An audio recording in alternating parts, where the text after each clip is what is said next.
Brother Fareed Munir. Let me get your title correct. Inspector General of ISNA? Secretary General of ISNA, and Imam Michael Sahir, Michael Mikhail Sahir. And you choose which name, because they say, what's his name, Michael or Mikhail? I said, I call him Mikhail. But they are going to further elaborate on this tribute to Imam Muhyiddin Muhammad. Mikhail would then explain why we had to change the program around a little bit. Is the video ready? The tribute? Are we gonna not worry about it? It isn't, unfortunately. There's been a problem with the screen was supposed to be here and it's not. That's okay. You And can maybe pray we it can in make the- copies and share it with people at some point if you want to do that. We can People play that it. are here. We'll play Okay, who's gonna go tonight at the first? dinner banquet. Mikhail, you want to set the stage? And then you go first, or you want Brother Munir to go first? Which? I think, how long do we have here? Two. Until 2 o'clock, so 35 minutes. 5 minutes. Maybe we can get talk, maybe 10 minutes, 15 minutes. Okay. Each of them are going to speak for 10 minutes or so, talking about Imam Muhammad and his impact on America or on their lives or what have you. And then we will take questions from the audience. You're welcome. بسم الله الرحمن الرحيم الحمد لله رب العالمين والصلاة والسلام على رسوله الكريم سيدنا محمد وعلى آله وصحبه أجمعين. I want to begin with Sister Khadija, right? Alhamdulillah. Said this is how Sister Khadija described Imam Warithuddin. I had not seen the man and actually had seen him but had not known that this was him. This was at an airport. And there was this person leaning against the wall with a battered leather bag in his hand, and really showed the signs and the ways of travel, and he just struck you as someone who was both small and very big in the way in which he carried himself. And so happened to be time for Maghrib, and I saw him move in a direction and went to a corner and he started praying. And I said, good, we'll pray together. And prayed together, took his hand, Assalamu alaikum. Much later did I find out, well, this is the Imam. And I was quite impressed by his demeanor even before I had actually known the man. So I had met him before I knew him, and that certainly gave me an advantage. I have a disadvantage, however, as compared to most Americans, and certainly African American Muslims, in that I did not know Imam Warithuddin as well as most of you do. But I do pay special attention to the social contours within which we live, to the various the pulls and the tugs of our community, and it is through that perspective that I will be speaking briefly about Imam Warithuddin. And this is therefore a broader perspective, and I would imagine that the next speaker will speak more specifically about both the man and his accomplishments. But I think here you have a diplomat par excellence who had to look at three very important currents that were flowing within the community and to deal with them with a great deal of circumspection. On the one hand, he was Imam of his community, which was growing.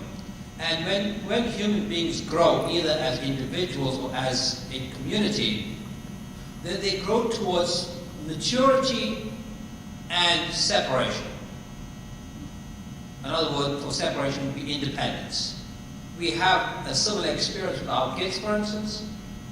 The younger the child is, the closer that child is to you.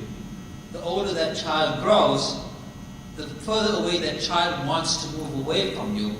And it is in the interest of both the parent and the child that this independence or separation take place. But that's a very critical moment in that parent-child relationship. Because if not handled properly, that relationship could spiral out of control. So you have here now a father-like figure who has all of these institutions that he helped in some way establish, flexing their muscles and wanting to be independent. Imams who had taken so much from him and who now wanted to impose their own character, their own personality, and their own presence on their communities. And so you had this individual working within the communities and helping them become mature and independent, and yet connected to at least his ideas and the way in which he looked at the world. So this was the one challenge that he faced. And it's one that I know little about. But it's something that I have read something about and have heard from my colleagues who have spoken to me about the challenges within the community. Then there are two other challenges that he faced, which I know something more about, and which he also dealt with admirably with the kind of diplomatic dexterity that either comes to you by way of experience or it comes through to you by way of intuition. And I think his came by way of intuition. He just had it in him to know what to do in certain circumstances. He was the leader of a community that had come to Islam at a moment in history which was somewhat later than those who had come into this country somewhat later. So you had two groups that were late. One late in coming to Islam, one late in coming to the United States. And his challenge was to reconcile the two. How do you acculturate the one, and how do you Islamize the other? Very tough. You have to acculturate the one, tell people outside that you may know some things about Islam, but you know somewhat less about Latin America. And tell the other that, well, you may know something about Latin America, but there's some things about Islam that you have to learn. And so you find him making efforts with working at a personal level, working within the community, working in collaboration with other organizations like ESNA. In all of these, one sees the diplomat that he was, trying to build bridges, mend fences if they happen to go broken. And these things have happened, and I'll talk about that, have happened in our past in other communities. Ours is a migrant community. So our experience here with African American Muslims and immigrant Muslims is not unique to Islam. It's the story of Islam. It's how Islam expanded from Mecca to Medina. The challenges that you and I speak of today are pretty much the very same challenges that people had to face in 7th century Arabia. Pretty much the very same challenges. You might not think that because they spoke the same language. You might not think that because there was such cultural affinity. But in reality, they brought their own complexities to this situation, and you see it exploding at moments.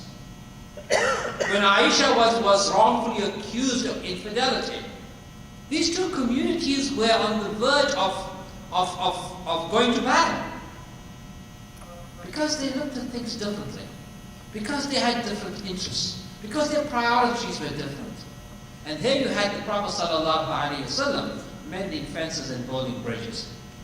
And we were very fortunate in having a person like Imam WD amongst us and working assiduously with both communities, knowing what to say when, and in that way bringing the community closer than it ever was. And we regret that we did not benefit and take full advantage of his efforts to become even closer than we are today. But I think the third challenge, and perhaps maybe the greater challenge, was within the community itself. To move from a particular perspective to a new perspective. To look at life in America, to to look at Islam, to look at the immigrant community slightly differently. That was an enormous challenge. And it played itself out throughout the history of the man. His break with the past, as established by his honorable father, his challenges with the community that resisted that kind of a break, his willingness to work with those who led that particular community, his undying efforts in trying to bring everyone together under the umbrella of the Islam of Muhammad ibn Abdullah sallallahu alaihi wasallam. Those are diplomatic feats. Pure education does not quite prepare you for that. Experience might not prepare you for that. What is required is a certain temperament on the part of the individual, knowledge certainly, and a certain kind of wisdom that only Allah fills in the hearts of people that He has destined for leadership. And Imam al-Adil certainly had that quality. He brought together these various qualities. And so when I looked at him, standing there at the airport in Chicago, I think, I saw in him without knowing him. I saw in him without knowing him at that point, right before Maghrib, an individual who carried himself certainly carried the scars of hard work. You can see that from the tattered leather bag to his very composure, but who carried himself with a certain experience, a certain dignity, a certain composure that only few can. So it was to the extent that I benefited from him at a distance, to the extent that I enjoyed listening to him by way of the tape recorder or the internet. I am eternally grateful. Thank you very much. Assalamu alaikum. We never know who we are amongst and how they're being impacted by the same things that we're impacted by. Thank you so very much. Next, we're going to hear from Imam Mikhail Sahir, and then we're going to take questions and comments, inshallah, at the end. Assalamu alaikum. Alhamdulillah. I'd like to thank Sister Khadija Muhammad for stepping in so well to be our last minute moderator. And I myself, I'm stepping in. I was the moderator, but now I'm filling in for Judge Shahid. He had some things that came up, and so, we have to be flexible. I was taught a long time ago that Islam is a portable religion.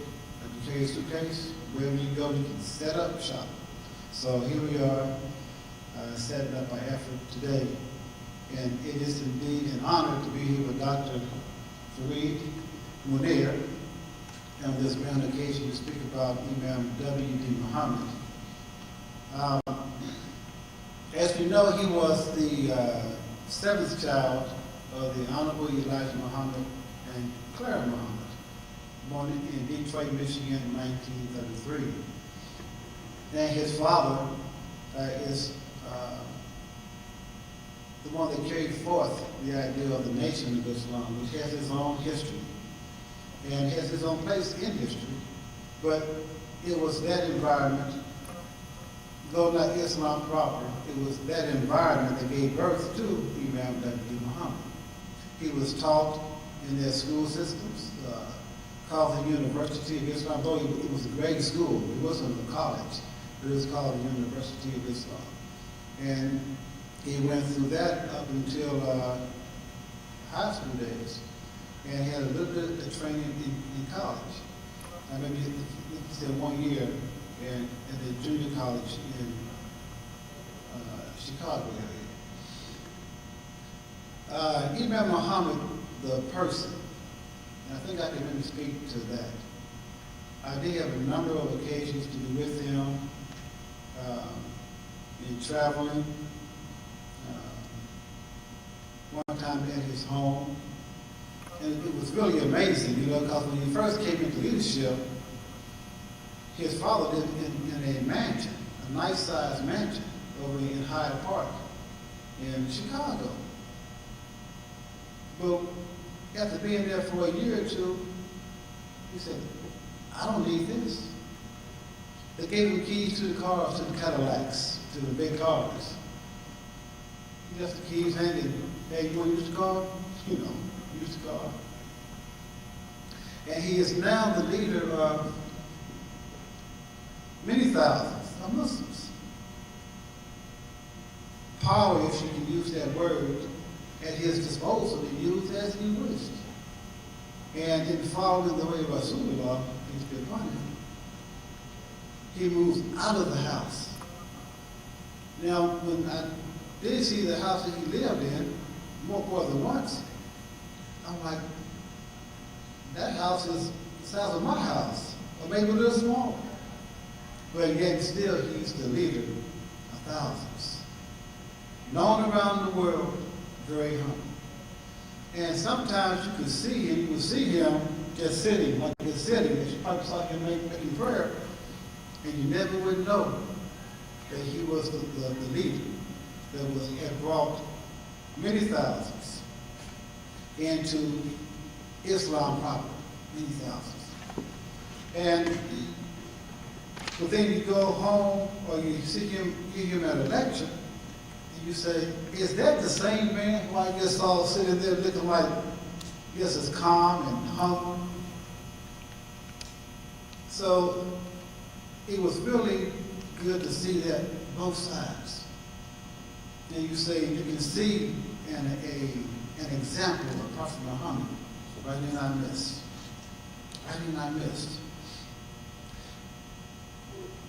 The noted brother Malik Shabazz, El-Hajj Malik El-Shabazz, also known as Malcolm X.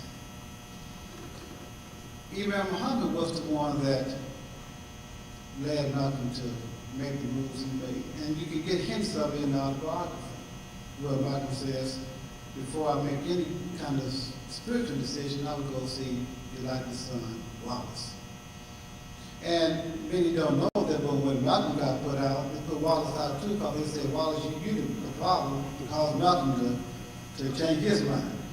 So what we've seen in 1975 was already underway in 1965.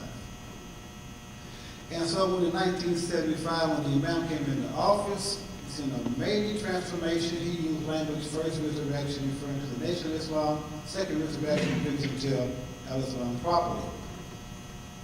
But shortly after being the leader, he began to dissemble the decentralization, the rank and file of captains, lieutenants, staunch ministers, MGT. He began to break that down. Then after that, he told each master, you are autonomous. You are responsible for your way. He began to show us what the Quran was saying, what in the Sunnah of the Prophet, and said each master, you are accountable, the Imam to the community and the community to the Imam. And he freed himself from that so he could teach us the religion. He said, I will teach you the religion. And he introduced to us a new language, And just, I don't know how to say this, but to say how I'm going to say it. And many of our Muslim brothers have not been exposed to it, some have, but that the language, meaning not a new of Arabic, English, etc., not that kind of language, but the insight, that body of insight that the Imam has shared with us. Those who gave an ear to him and studied what he was saying, it is a refreshing, a renewal way of looking at life, the religion, to where that it becomes you, it becomes us. And that is a whole topic by itself. But if I could say one thing in closing, that I because since Imam passed, he began to kind of revisit the years. And I think one idea that really captures Imam W.D. Muhammad's mission, and I would put it in 2 words: human excellence. Human excellence. And you think about human excellence, and you see how he moved about with interfaith, how he moved about around the world.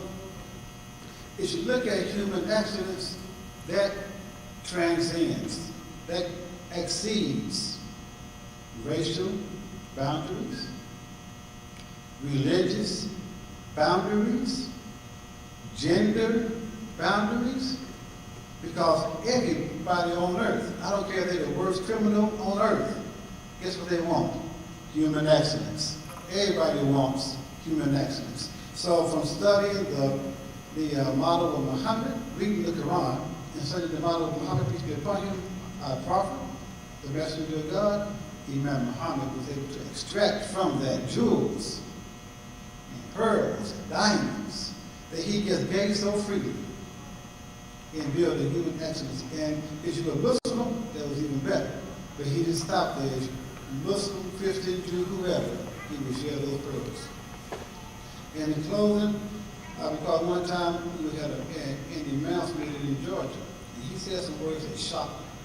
And when he said it, he repeated it. He said, if I don't freely give to you what God has given to me, he said, I deserve to go to hell. That shocked me. Then, I guess he knew we were shocked, so he said, that's right. He repeated it a second time, because his concern was to share all that he could, all that God had blessed him with for the development of making society, human beings better. I look forward to your questions. Thank you. Assalamu alaikum.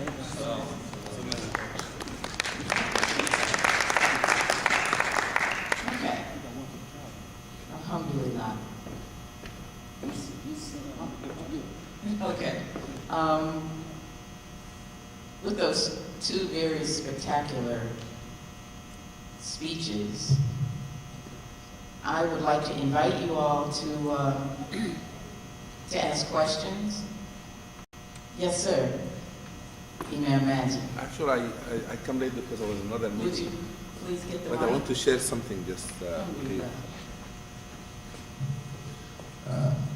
I was in another meeting, I'm sorry that this can be, but when I was told this meeting about Imam al-Dini, the session, I came here. Because I would like to give you my encounter.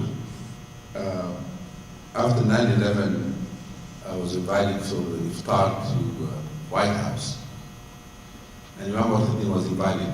Imam al-Dini was asked to lead the prayer. Because I invited for Eid to make to lead the prayer of Eid regarding Washington, D.C. He come to know me. He said, listen, you lead the prayer. I said, Imam, you can designate it. I cannot do that. He said, forget about protocol. This is my protocol. You lead the prayer. Then I led the prayer. And then Imam came to me and says, I came here to break fast to honor the invitation, but I cannot wait for the president because I made a commitment to a masjid in Washington and I have to go to it. He did not wait for the President of the United States to come in because he had another commitment to go to. And all the imams who were in that meeting, they were stunned by this. This man kept his commitment to another place, and he was not overtaken by the presence of this many people in that room. And he said, I have to keep my commitment. So he breakfast with us, he prayed with us, and he left. This one thing. Second, that after he did the Eid prayer in D.C., he was walking out of the room and he saw a little girl crying. You know children cry. And he left the crowd and went to the mother and said, what does she want? She wants to have a gift. What do you like to do? Like to buy? And after he talked to the girls and come down, the mother said to me, wasn't that nice of him? That, he left you guys in the group that talking to him and he cared about my daughter who was crying. That is one of the things that I want to tell you. Humility and humbleness of the man. Keeping to commitment. Even some people were you know, they might be get distracted in the moment, like being in that place. Just want to say that about him. Allah bless his soul, and I'm so glad that we are here talking about him. And every time that we say Allah bless his soul, you get the reward and the rahmah, inshallah.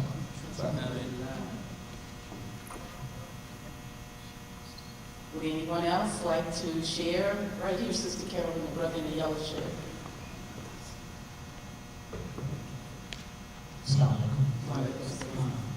May Allah bless Imam W.D. Muhammad. He was a role model to us, and I just had a question that he had such a legacy in legendary life and was a role model to us. Has there been any efforts to continue with the mission? He has started an institutional-based, large-scale, any of his centers or anyone continuing to do what he was preaching or doing. I'm going to ask Imam Kel to speak to that. Yes. You know, when Imam Muhammad decentralized the community, he began doing that in 1985. I mean, his first official announcement was in 1985. And that's 23 years ago. And he began, in my understanding, doing what you're asking for now.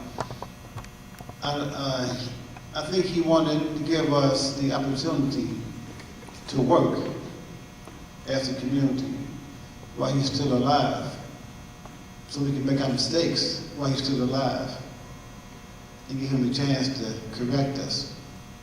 So when he passed, the question was asked. We have a session every year during Ramadan called Ramadan session. And he passed about 10 days before that date. So the question was, do we still have it? We said yes. Everything he had in place, continue. And at the Ramadan session, one of the imams addressed the question. They said, well, what do we do now? He said, well, the answer is, what were you doing last week? Whatever you were doing last week, continue doing. What were you doing last year? Continue doing. So I think it was a mercy that he decentralized the community and made each masjid autonomous and continue to teach us over the last 27 years so we can just continue stepping forward, inshallah. There's a security.